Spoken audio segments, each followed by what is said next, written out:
بسم اللہ الرحمن الرحیم الحمد للہ رب العالمین والصلاة والسلام علی سید المرسلین وعلی آلہ وصحبہ اجمعین.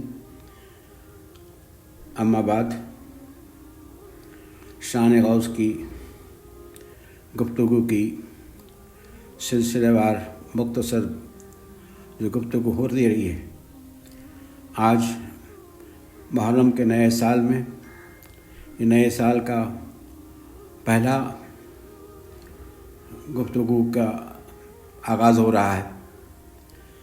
آغاز کے پہلے میں آپ سے یہ اسلامک نئے سال کی مبارکبادی کے ساتھ ہم کو تمام عاشق نبی و عاشق آل نبی کو اللہ اپنے نبی کے پیارے نواسوں کے شہید اعظم حضرت سید امام حسین پاک کا اور آپ کے 72 نیک ساتھیوں کا، آپ کے گھر والوں کا صدقہ عطا فرما کر ہم سب کے دلوں میں اہل بیت کی محبت قائم فرما کر کامیابی عطا فرما.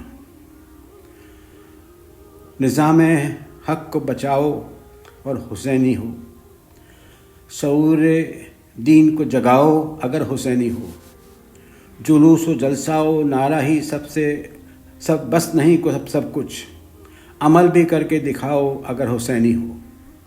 انہوں نے موت کے سولوں پہ بھی نماز پڑھی، وہ جذبہ تم بھی تو لاؤ اگر حسینی ہو. پڑھو نماز جو حب حسین ہو تم کو، عمل کی راہ پہ آؤ اگر حسینی ہو. خیال قوم اگر ہے تو مل کے کام کرو، حسد کی آگ بجھاؤ اگر حسینی ہو.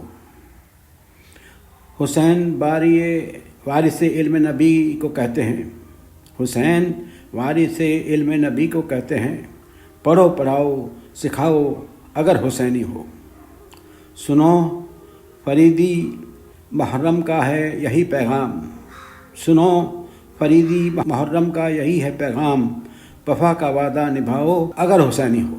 سید نے کربلا میں وعدے نبھا دیے ہیں، دین محمدی کے گلشن کھلا دیے ہیں. بولے حسین مولا تیری رضا کی خاطر ایک ایک کر کے میں نے ہیرے لٹا دیے. دین نبی پر واری اکبر نے بھی جوانی، عباس نے بھی اپنے بازو لٹا دیے. زینب کے باغ میں بھی دو پھول تھے مہکتے، زینب نے اپنے وہ بھی راہ خدا دیے. زہرا کے ناز پالے جھولے پہ سونے والے، کربلا کے حق میں وہ ہیرے لٹا گئے ہیں. ہر امتحان دینے کے لیے تیار امام حسین رضی اللہ تعالیٰ عنہ صبر و رضا کے پیکر. امام مسلم کی شہادت کی خبر سنی صبر کیا، امام مسلم کے بچوں کی شہادت کی خبر سنی صبر کیا، کوفیوں کی دغا بازی کی خبر سنی صبر کیا، عباس کے کٹے ہوئے بازوؤں کو اٹھایا صبر کیا، بھتیجے قاسم کا لاشا اٹھایا صبر کیا، جوان 18 سال کے بیٹے علی اکبر کا لاشا اٹھایا صبر کیا، صحرائے کربلا کی گرم ریت پر صبر کیا، 6 ماہ کے علی اصغر کے حلق سے تیر نکالا صبر کیا، اون و محمد قربان ہوئے صبر کیا صبر کیا صبر کیا. جو دہتی ریت کے بستر پہ سویا وہ حسین، جس نے اپنے خون سے دنیا کو دھویا وہ حسین. جو جوان بیٹے کی موت پر نہ رویا وہ حسین، جس نے کھو کے بھی کچھ نہ کھویا وہ حسین. مرتبہ اسلام کا جس نے دوبالا کر دیا، اپنے خون سے جس نے عالم میں اجالا کر دیا، اس حسین ابن حیدر پہ لاکھوں سلام. جس نے حق کربلا میں ادا کر دیا، اپنے نانا کا وعدہ وفا کر دیا، گھر کا گھر سب سپرد خدا کر دیا، کر لیا جوش جس نے شہادت کا جام، اس حسین ابن حیدر پہ لاکھوں سلام. خراج عقیدت حضور کے نواسے اور تمام سنت کے رہنما، آج محرم کے سال کی ابتدا ہو رہی ہے. اس میں تمام مریدان جن کو اپنے حضور کے رکن تھے، ان پر جو آپ نے بتایا تھا کہ یہ تمام سلسلہ انہی سے جاری ہے. اسلام اسی سے پیدا ہوا، زندہ ہوا. اسلام اسی سے زندہ ہونے کے بعد آج ہماری فرض ہے کہ ہم اس کو روشن کرنے کے لیے اپنی تمام کوششیں، اپنی تمام دلی خواہش ہیں جو وہاں تک پہنچا سکتے ہیں، اپنے ہر حالت میں پہنچانے کی بھرپور کوشش۔ اب ثانی غوث کی ثانی گفتگو میں یہ خطبہ جو حضور غوث اعظم دستگیر کا تھا 24 شوال ہجری سن 545 اتوار کے روز ارشاد فرمایا گیا۔ حضرت صلی اللہ علیہ وسلم کا ارشاد ہے کہ میں اور میری امت کے متقی لوگ تکلف سے بری ہیں۔ متقی اللہ کی عبادت میں تکلف نہیں کرتا کیونکہ وہ اس کی طبیعت بن جاتی ہے۔ وہ اللہ تعالیٰ کی اپنے ظاہر و باطن سے عبادت کرتا ہے جس میں کوئی تکلف نہیں، کوئی بناوٹ نہیں۔ البتہ منافق کا ہر کام بناوٹ کا ہوتا ہے، خاص کر عبادتیں الہی میں وہ صرف ظاہر کو ادا کرتا ہے، باطن کو ترک کر دیتا ہے۔ اس لیے وہ متقی لوگوں کے گروہ میں شامل نہیں ہو سکتا۔ ہر مقام کے لیے ایک موقع گفتگو ہے، ہر کام کے لیے موضوع لوگ ہوتے ہیں۔ لڑائی جاننے والا سپاہی ہی ہوتا ہے، اس لیے تم کو نفاق سے توبہ کرنی چاہیے اور اللہ تعالیٰ کی طرف سے پھر سے رجوع ہونا چاہیے۔ شیطان کو تم پر ہنسنے کا موقع نہ ملنا چاہیے، کیونکہ جب تم نماز روزہ بندوں کو دکھانے کے لیے ادا کرتے ہو تو شیطان اس عبادت پر ہنسی اڑاتا ہے۔ ایسے ہی صدقہ و زکوٰۃ اور حج، غرض یہ تمہاری ساری عبادت وبال جان ہو جائے گی، جنت کی بجائے تمہیں دوزخ میں گھسیٹ لے گی، اللہ کہ تم توبہ کر لو اور اپنے کیے پر پچھتاؤ۔ تم کو مذہب سلف کو اپنا نمونہ عمل بنانا چاہیے، تم کو زیادہ مستقیم اختیار کرنا چاہیے۔ آپ فرماتے ہیں، اے غلام، تو اتنی خاموشی کی عادت ڈال دے کہ تم گونگا سمجھ جائے، مخلوق سے بھاگنا تیرا مقصد زندگی بن جائے، بلکہ اگر ہو سکے تو کسی ایسی پوشیدہ جگہ پر چلا جا اور چھپ جا، کہیں غار وغیرہ میں ہو تو بھی چلے گا، یہاں تک کہ تیرے اندر ایمان کے قدم مضبوط ہو جائیں اور تیری صداقت کے پیروں میں قوت پرواز آ جائے اور تیرے دل کی آنکھیں روشن ہو جائیں، تیری پرواز عرش کی بلندیوں پر بلندیوں تک پہنچے۔ اب تیری روح مشرق سے مغرب تک ہر کونے کی سیر کرے گی، دنیا کا کوئی زاویہ اس کی سیر سے نہیں چھوٹے گا۔ اس درجے پر پہنچنے کے بعد اے مرید صادق، اے طالب درجہ لاہوتی، اب تجھے کہیں بات کرنے کی اجازت ہے۔ لباس خمول کو اتار دے، لوگوں میں دل مل جا، اب تو ان کے لیے دوا بن گیا ہے، ان کے سم کے لیے تیرے اندر تریاق کی شان پیدا ہو گئی ہے۔ پرواہ نہیں حمد و ضم سے تو مستغذی ہے، کیونکہ ہر لمحہ اپنے پروردگار کی میت میں ہے۔ اے مسلمانوں، خالق کو پہچانو، اس کے سامنے ادب سے جھک جاؤ۔ جب تک تم ادب نہ سیکھو گے تمہارے دل بھی اس سے دور رہیں گے، جب تک تم اس ادب کا اچھی طرح حق ادا کرو گے تو تمہارے دل بھی اس سے قریب ہونے لگیں گے۔ تم دنیا کے بادشاہوں کا دربار بھی دیکھتے ہو، وہاں کس طرح تمہیں ادب سے جھکنا سکھایا جاتا ہے۔ جتنا زیادہ تم بادشاہ کے قریب آتے ہو اتنا ہی زیادہ مراسی سے ادب کے ادا کرنے کی ضرورت ہے۔ خدا کے در کو چھوڑ کر مخلوق کے در پر آس جمانا ادبار کی دلیل ہے، اس میں کوئی فلاح نہیں۔ ہاں، اس منحوس عادت کو چھوڑ دو گے تو پھر سے تمہارے لیے کامیابی کی توقع ہے۔ مخلوق تمہارے نفع و ضرر کے مالک نہیں۔ اگر تم خدا کے در سے بھاگ رہے ہو تو سمجھ لو کہ تمہاری دولت فقر و اخلاص میں، تمہاری زندگی موت میں تبدیل ہونے والی ہے، کیونکہ اللہ تعالیٰ سے اعراض نہ صرف دنیا اگر بن بھی جائے تو آخرت کی بنیادیں تو مل ہی جاتی ہے۔ اس ایک دل میں دین و دنیا دونوں، خالق و مخلوق دونوں کی محبت نہیں سما سکتی۔ اگر سما سکتی ہے تو یہ جھوٹا دعویٰ ہے۔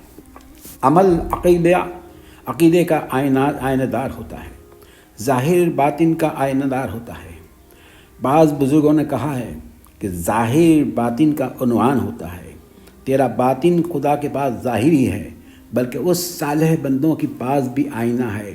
اللہ کے یہ نیک بندے اگر تمہیں مل جائیں تو ان کے ادب و احترام کے پورے طور پر محفوظ رکھو، ان کی تواضع کرو، ان کے ہاتھ پر توبہ کرنے کے موقع مت ضائع کرو۔ صالحین کی اگر تم تواضع کرو گے تو اللہ کی تواضع ہوگی۔ تواضع کرنے والوں کو خدا بلند کر دیتا ہے۔ حضرت صلی اللہ علیہ وسلم نے فرمایا ہے کہ تمہارے بزرگوں کی وجہ سے تم میں برکت ہے، تمہارے بزرگوں کی وجہ سے تم میں برکت ہے۔ حضرت صلی اللہ علیہ وسلم کی اس سے مراد صرف سن کی بزرگی نہیں ہے، بلکہ تقوی، علم اور عمل صالح کی بزرگی ہے۔ کتاب و سنت کی پیروی بزرگوں کی لازمی شرط ہے، ورنہ کتنے ایسے بناوٹی شیخ جن کا احترام تو کجا، ان کی سلام بھی نہ کرنا چاہیے، ان کے دیدار میں نہ کوئی برکت ہے نہ ثواب۔ اکابر وہ لوگ ہیں جو متقی ہو، صالح و متوری ہو کہ عالم باعمل ہو، ان کے عمل میں اخلاص ہو۔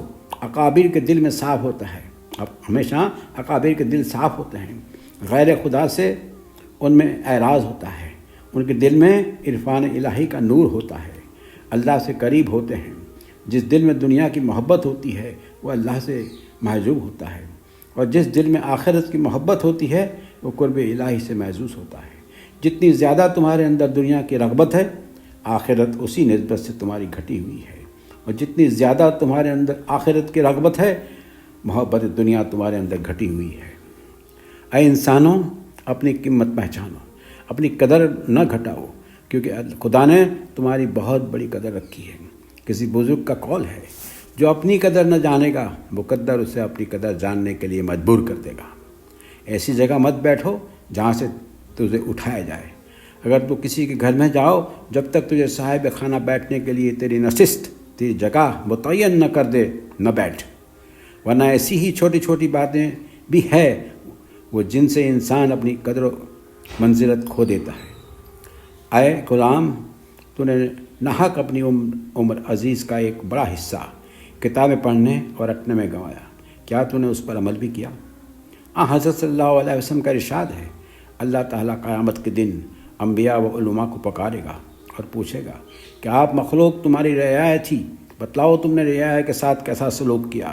اور بادشاہوں کے دولت مندوں سے کہا جائے گا کہ میں نے تم کو خزانوں کے خزانے دیے تھے، کیا تم نے فقراء تک اس امانت کو پہنچایا؟ تم نے یتیموں کی مدد کی، یہی تو میرا وہ حق تھا جو میں نے تم کو سونپا تھا۔ اے قوم، حضرت صلی اللہ علیہ وسلم کی حدیثوں سے تم نصیحت حاصل کرو، آپ کے قول کو قبول کرو۔ اگر تم خدا کی اطاعت نہ کرو گے تو اس کے عذاب کو دنیا اور آخرت دونوں جگہ دیکھو گے۔ زمانے میں بدن سے نئے واقعات پیدا ہوتے رہتے ہیں۔ تم پہم انقلابات اور آماز کا بنے ہوئے ہیں، نظارہ تمہیں ہر وقت دکھایا جا رہا ہے، دیکھ سکتے ہو۔ اگر تم سینہ کی فراخی اور دل کی بھلائی چاہتے ہو تو نادان انسانوں کی باتیں نہ سنو، اپنے خالق کے حکموں کو سنو۔ وہ جو اپنے خالق کو راضی نہیں کر سکتے تجھے کس طرح راضی کر سکیں گے؟ ان میں سے ایک اکثر لوگ بے عقل ہیں، بے اثر ہیں، ان کے پاس ایمان نہیں، وہ صداقت سے محروم ہوتے ہیں۔ ہاں، ان انسانوں کی اتباع کرو جو ہر چیز سے بڑھ کر خدا کو اہمیت دیتے ہیں، اسی کی سنتے ہیں، اسی کی رضا پر نظر رکھتے ہیں۔ لوگ اگر تجھے ستائیں تو محض اللہ کی خوشنودی کے لیے صبر کرنا چاہیے۔ صبر کرنا بہت لازمی ہے۔ مقدر کی بلاؤں کا ہنسی کھوسی سے جھیلنا چاہیے۔